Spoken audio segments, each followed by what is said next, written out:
Hello everyone, my name is Christian. Welcome back to Tekpon. Today our guest is Loredana, the co-founder and co-CEO at ExactVisitor. Hello.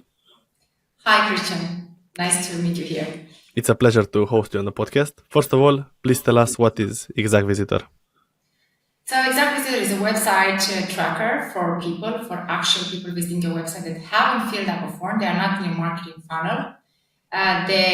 So basically they came inbound, and that's about 90% of website visitors around any B2B website. They are not tracked. They're anonymous, as we call them. So if you know about Six Sense, demand base, Clearbit, they identify different way. We have a different technology. We launched in 2018, and the heart of ExactVisitor was launched in London in PwC. We presented to the global headquarters of PwC, to the top companies, top 5 leading companies in insurance.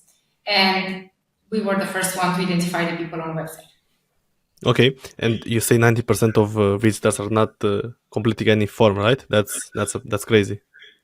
Yes, and actually decreased the number since the pandemic because people worked remote, and now, like Clearbit or other companies, they were identifying the IP to the company.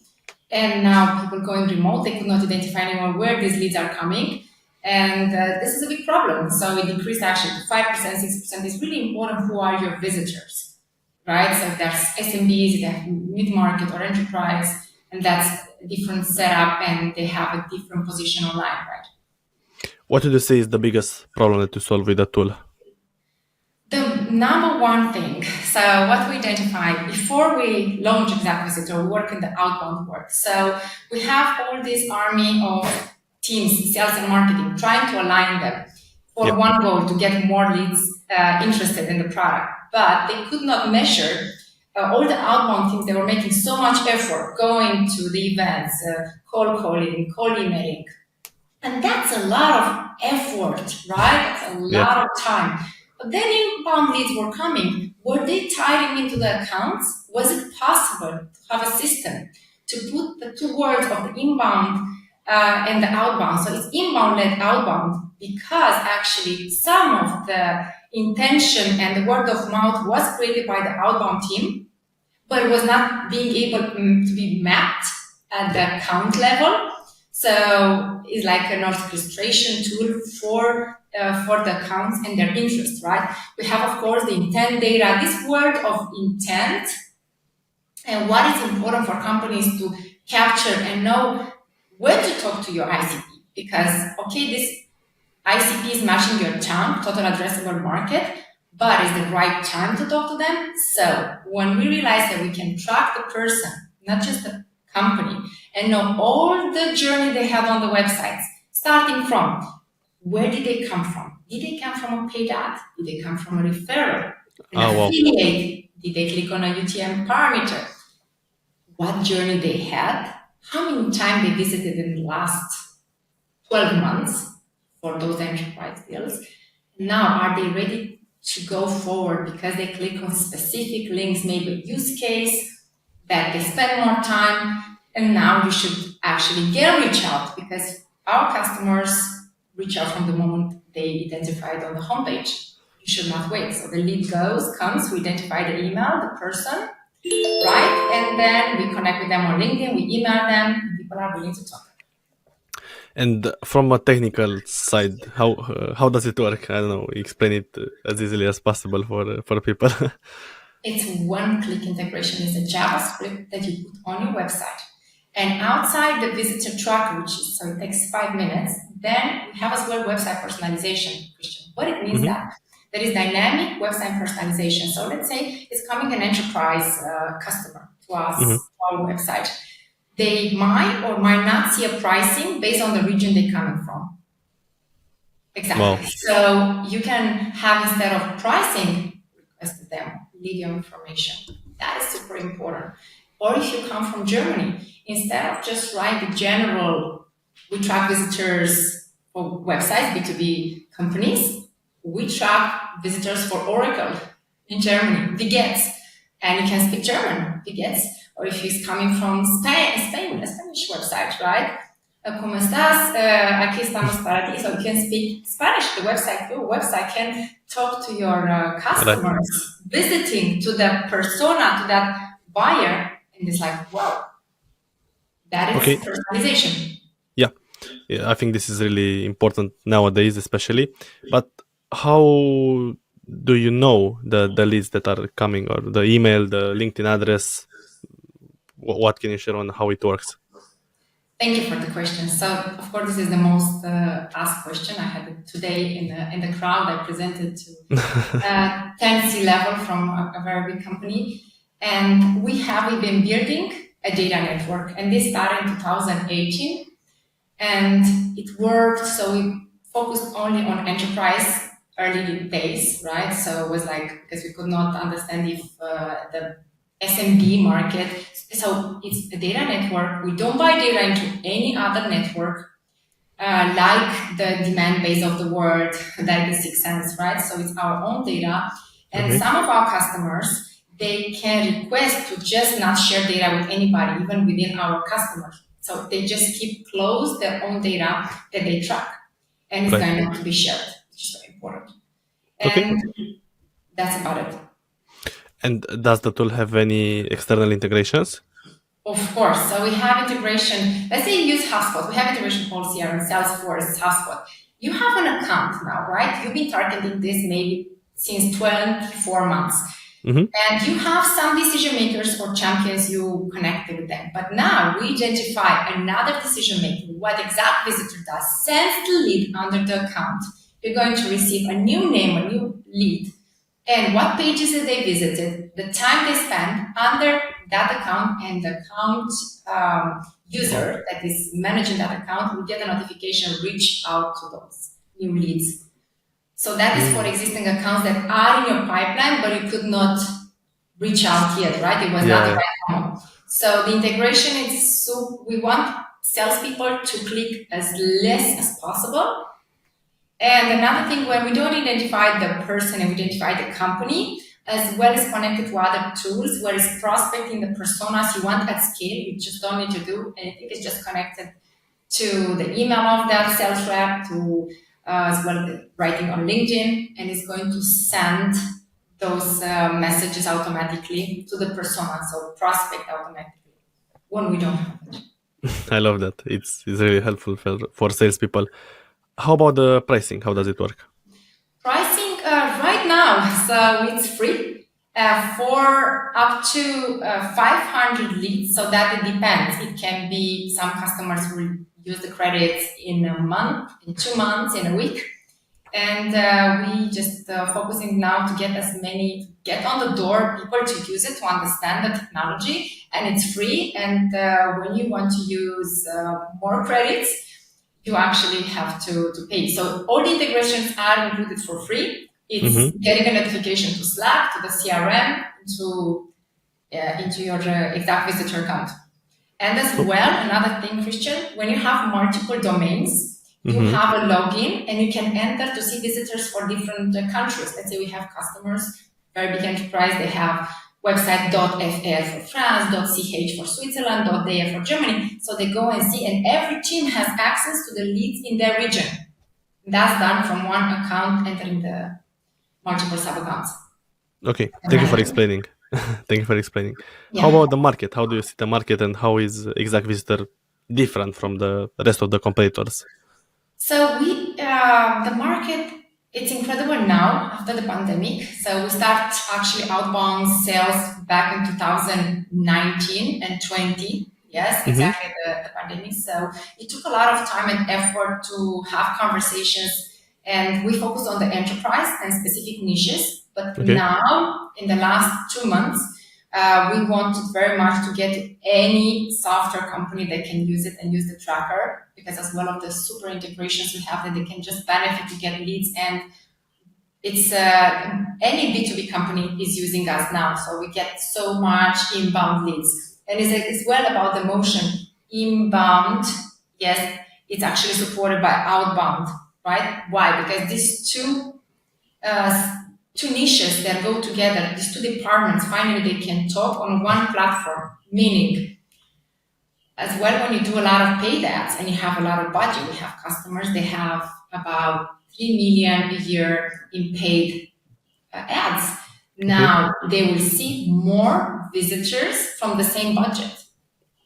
So let's Right. say customer acquisition cost, sorry, it increased so much over the past 3 years, right? And now there is this tool which we developed and is able to double the amount of leads because now you can see the source. And some campaigns you can close, some campaigns you can actually double down. So the ROI for the marketing department, it being super nice, super great to work with. And that is really, they've seen a lot of value there to add to sales. And I love to know the story of the company, basically how you started it and yeah, the whole journey. So the journey of ExactVisitor, it started out of seeing a lot of inbound. We had a lot of inbound on the previous company, salesstore.io, and that was an outbound lead and word of mouth company. They've been growing a lot with the customers, and we realized we could not map on the accounts, right?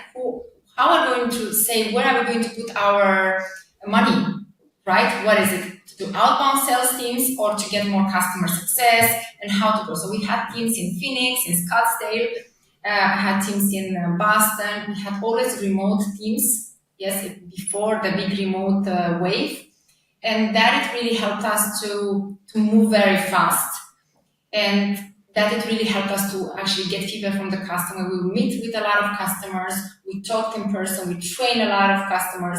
That really, so the software actually developed a lot because the website personalization that it came after. But when we realized that you can do much more with the data once you have a visitor, some companies as well use it for testing new products and to check, okay, is the customer understanding? They get to this product, how much are they clicking, where did they stop? Right. So it's a lot of, you can use it as an analytics, just understand how is your website, is it matching your expectation as a marketer?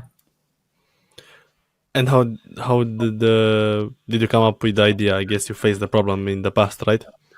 You wanted to see Yes, those leads inbound and said we need to build something because there's no solution on the market satisfying our needs.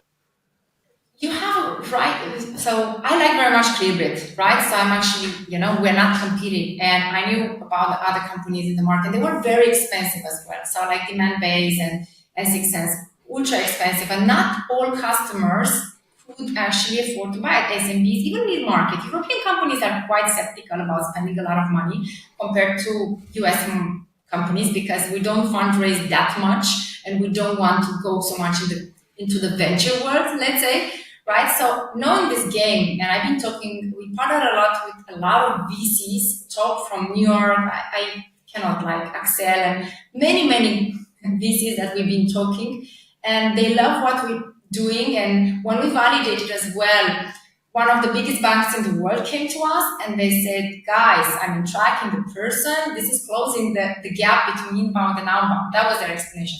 Closing the loop, because now we can actually map accounts, map the journeys, entire journeys of customers and non-existent customers. So we keep talking about inbound and outbound all the time without realizing actually. That was the thing. We didn't understand how to solve it. And then we realized, okay, that is the big people tracking. We need to do something about it. And we just work on it. Great story. How about the team? How big is it today? We are around 8 people. We have some part-time team members as well. And everybody's remote. Most of them are engineers, some working on partnerships. But I'm actually the one more, I would say, the most vocal person on LinkedIn and everywhere. Yeah. Do you think you found product market fit? I think so. Okay. I think so. It took a couple of, and I can talk a bit about the mistakes I did, maybe. Please. Yeah. And That was my next question about the challenges that you faced. So the most important part was to get to talk to as many marketing managers to understand their struggles. So because, okay, sales has a smaller budget than marketing. And this product is for sales teams, actually. They can execute the most because once we track a visitor, customers get 45% reply rate if they get to contact and connect with the lead in the first 2 hours. So the live lead is so important if you reach out in the right time when the buyer has time to talk to you. Because if you cold call they will not have the time, right? Yeah. So whenever they are on your asset is your website, right? So that is really important. And talking about that, the challenge was to talk with much more marketers, because we talked early days with sales reps, sales teams, and they were like, when are you getting this? Please reach out to our marketing. And many contracts and many conversations got stuck because the marketing didn't find the urgency. So we could not really map out right urgency, because they used tools that were identifying just the company, and they didn't find the value to reach out to the person they didn't maybe want. And we were not so salesy, again, not so loud. So being loud and choose the channel to really talk about what you're solving, and maybe that was the thing. Just go out there and try, test it, be proud about what you built. And we were like just bombarded with questions. How do you do it? Instead of us saying, okay, we do it. This is solving a problem. These are more leads for founders. For so many companies are going bankrupt. So many startups, because they don't get enough leads. But if they will get validation, the leads are coming to their website, how much, even 10% more leads will matter a lot. Absolutely. But are you selling to salespeople, or are salespeople just the champion in the company? Good question. They are the champions, actually, because they don't install the JavaScript, right? They have to install the software text. That's the marketing asset. And that's what I want to say, because sales teams, they use some type of, I don't know, other products like Apollo or whatever, like a database. They kind of use their budget, so they rely on the marketing to buy it. Yeah, and makes that sense. it's peanuts. It's peanuts, Christian, because I have been identifying leads with pipeline, generating pipeline 20% more than whatever people do in real life, right? Calling outbound, but just from the inbound, just from tracking people, anonymous visitors. So actually, and that is just scraping the surface. It's so much we can do in visitor tracker. It's like an iceberg. The data is key, and as well, part of our company, so when a visitor comes to the website, we actually filter what they did, right? We qualify, excuse me. So when a visitor comes to the website, we qualify the lead. Yeah. How we do that? We don't want to talk maybe to all the leads. We want to the ones that visited, the pricing, the use case. They went to a specific page of some features that we see engagement. So you can create lists of ICP and just get those. Can you imagine? So the system is going to qualify and put it in the right bucket. So if you are a marketer, you don't want to talk with all the noise that are just reading your use cases, right? You want the ones spend time on your pricing. That's super smart. You understand? And that is the beauty. So the system is going to qualify to help you get that through. Okay, and then you decide if you want to move that pipeline forward. But it's again in the hands of the people. The marketers are so important to understand, because this software is just generating so much leads. Like I work with a company from the US, and they have a software for education, and they work with every state in the United States. Like every state has a different budget for education, and we identify some leads from New York. Nice. And there were government emails, and they were blown away. Like, how did you found it? Yeah, so our data network works, and it's not connected to any other data network. That is really crucial. Great explanation. Thank you. I'm curious to know, what's the most effective go-to-market strategy working for you today? Thank you for asking. It's a combination.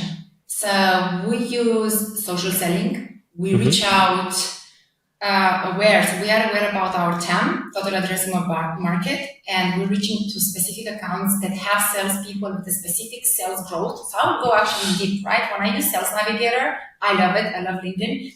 And I go and I make sure the companies I'm reaching, they are growing as a company, and they are growing their sales team, right? You can choose a department is growing actually. So if you want the recruiting, or if you want the partnership, you just for sure choose one of the departments. And then I reach out to them how we can add value based on the niche of the companies. What are they serving? So we personalizing and trying to be personalized and relevant for them, how we really help other companies. So we do this constantly with sales tools.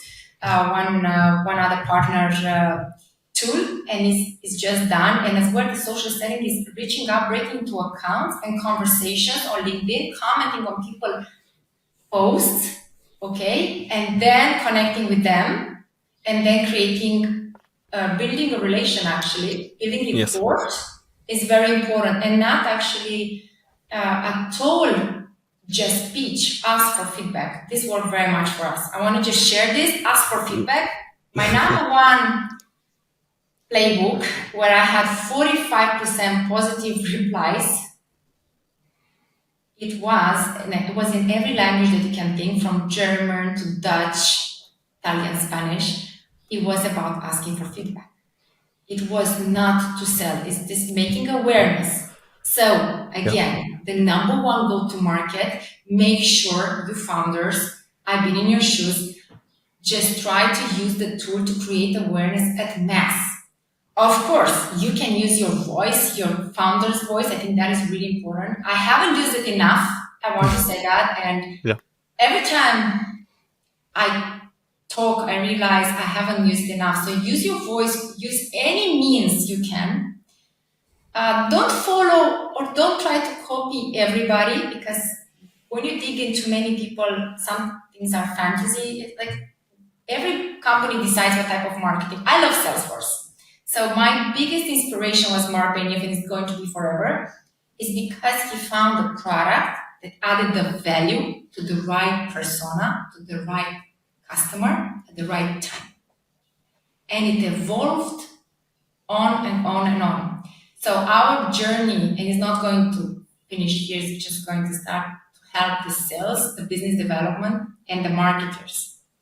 So it's an hand in hand. It's like roller coaster, right? Are more pieces. We have many decision makers because we want to add value to the companies, to generate more leads. I appreciate the transparency. I'm curious to know how you started your journey into your career, basically. If you can share with us after, let's say, finishing high school, college, I don't know. So I can tell you when I got my first job. So I was on a vacation. I was 8 years old. And I'm Romanian, right? So I went my first out of the country into a trip in Moldavia. Mm-hmm. You hear it, right? Moldavia, which is close to Chisinau. And it's a beautiful camp for children coming, from Romania, different schools, and from Russia. I didn't know, it was exactly in the 90s after the world fell down, right? So we got out of communism. And I got a box of Turbo chewing gum. My mom gave it to me, so I have it for 2 weeks to have a snack. Because I could not take a snack, it was summer. And girls wanted to, because we were sharing the room with other girls, they wanted to buy the chewing gum from me. So I said, okay, that's right, I can sell it. I'm not going to eat. I think there were 100 in this box. It was a square box, I will never forget.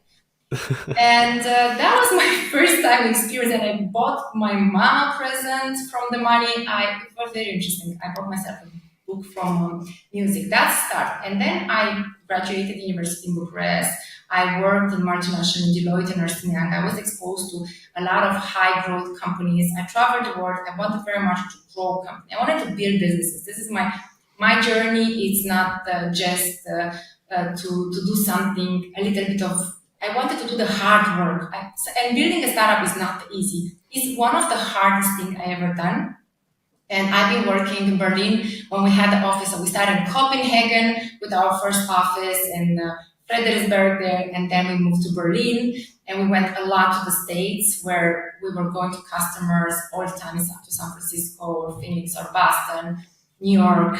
And then we just decided to put the company remote when the pandemic hit, completely remote. So we renounced on offices. And this journey of trying to understand the customer, as you said, it's most important to have a good MVP. So the product matches the expectation and the right momentum in the market. That was very important for me. So the journey started first software we did 10 years ago was a CRM. Okay. And in that journey with long sales cycle, 11-month sales cycle, I could not bear it. I could not stand it. And I said, we need to do something to accelerate sales. So look at this. When we launched, we trying to create a prospecting tool, which grow like incredible. We're one of the fastest growing companies in Europe. In 2016, like we had meetings with top 20 VC funds in the world. Just in the planes, I think I was for 3 months, so much traveling. And we said no to a 3 million check, 3 million euro investment.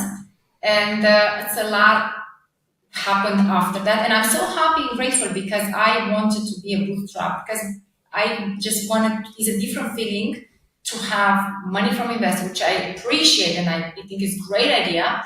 But as my journey, I went on this journey as bootstrap. Amazing. And after all of this experience, what would be your best piece of advice for a starting founder? Let's say today that someone that's 20, 25, looking to get into SaaS or into entrepreneurship. That's a good question. Go and learn. Go and get any job you can to stay close to a founder. You have to be passionate about something, right? Are you passionate about education? Are you passionate about customers? Are you passionate about whatever you are? Just find a company that you can grow there, because as much as you learn early on, that will stick with you. And I'm so much grateful to work with young people. Right now we're recruiting a lot, and we as well recruiting entrepreneurs and residents. Want people to come and be a part of us, get shares, and be a part of us, because we build it, but we need more people at the high level, right? So they can build with us. And that is very important. Go learn, and you might even find the opportunity of your lifetime by learning early on, and don't be afraid to learn. 100% agree. I have one last question to you. What's your favorite SaaS that you use, but apart from ExactVisitor? I think I like very much HubSpot, even though I like Salesforce, but HubSpot is developed and they've been growing so much because they just keep going, right? They would use internally themselves Salesforce. I don't know if many people know that, until they actually got to the level they developed the features that Salesforce had almost, right? And it has such a big, incredible growth. And I met some of the founders. I've been at MIT, where one of them is actually a teacher. Like, I've been exposed to meet these incredible business coaches, and like they helped me a lot to sharpen how I want the software to grow.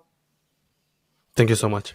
Is there anything else that you want to share today on the podcast? I think it's important just to keep values, to know a mission. One of the things I did in Berlin, just whenever you get your first people in the team, make sure you craft your mission and the values, and those will be the core.